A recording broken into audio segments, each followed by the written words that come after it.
বেশ কিছু সরকারি সম্পদ অবৈধভাবে দখল করে আছে অনেক। বাজার কমিটির সভাপতি সহকারে আমরা কোন কোন জায়গায় এই বাজারের সমস্যাগুলো আছে সেগুলো আমরা আইডেন্টিফাই করেছি। টর্কি বন্দরে ফুটপাত দখলমুক্ত অভিযান, খাস সম্পত্তি ব্যবস্থাপনায় নজরদারি জোরদার। বরিশালের গৌরনদী উপজেলার ঐতিহ্যবাহী টর্কি বন্দরে ফুটপাত দখলমুক্ত রাখতে অভিযান পরিচালনা করেছে উপজেলা প্রশাসন। জনসাধারণের চলাচলে স্বস্তি ফেরাতে এই অভিযান পরিচালিত হয় বলে জানিয়েছেন সংশ্লিষ্টরা। অভিযানে পরিচালনা করেন উপজেলা নির্বাহী অফিসার মোহাম্মদ ইব্রাহিম এবং সহকারী কমিশনার ভূমি মোহাম্মদ মেহেদি হাসান। এ সময় দীর্ঘদিন ধরে অবৈধভাবে দখল করে রাখা ফুটপাত থেকে বিভিন্ন স্থাপনা অপসারণ করা হয় এবং দখলদারদের সতর্ক করা হয়। এছাড়াও সরকারি খাস সম্পত্তি সঠিক নিয়মে ডিসিআর ডিমান্ড কালেকশন রেজিস্টারের মাধ্যমে ইজারা নিয়ে ভোগ দখল করা হচ্ছে কিনা সে বিষয়ে খতিয়ে দেখা হচ্ছে বলে প্রশাসন সূত্রে জানা গেছে।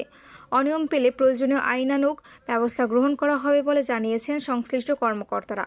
উপজেলা নির্বাহী অফিসার মোহাম্মদ ইব্রাহিম বলেন, টর্কি বন্দরের শৃঙ্খলা বজায় রাখতে এবং সাধারণ মানুষের চলাচল নির্বিঘ্ন করতে নিয়মিত অভিযান পরিচালনা করা হবে।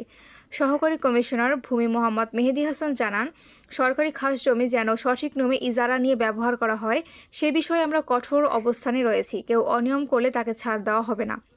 স্থানীয় ব্যবসায়ী ও পথচারীরা প্রশাসনের এই উদ্যোগকে স্বাগত জানিয়ে বলেন, এতে করে দীর্ঘদিনের ভোগান্তি কমবে এবং বাজারের পরিবেশ স্বাভাবিক হবে।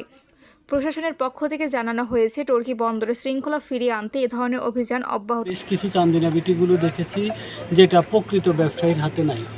চান্দিনা বিটি লিজ নেওয়ার প্রথম শর্ত হচ্ছে আপনাকে ব্যবসায়ী হতে হবে।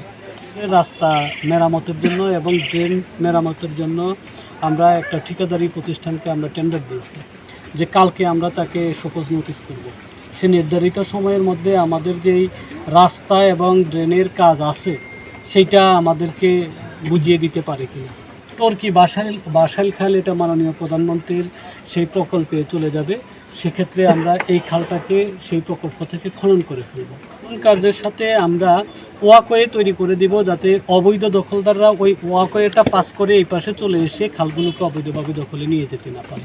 যারা এখানে অবৈধভাবে দখলে আছে আমরা তাদেরকে উচ্ছেদের জন্য প্রয়োজনীয় ব্যবস্থা গ্রহণ করব।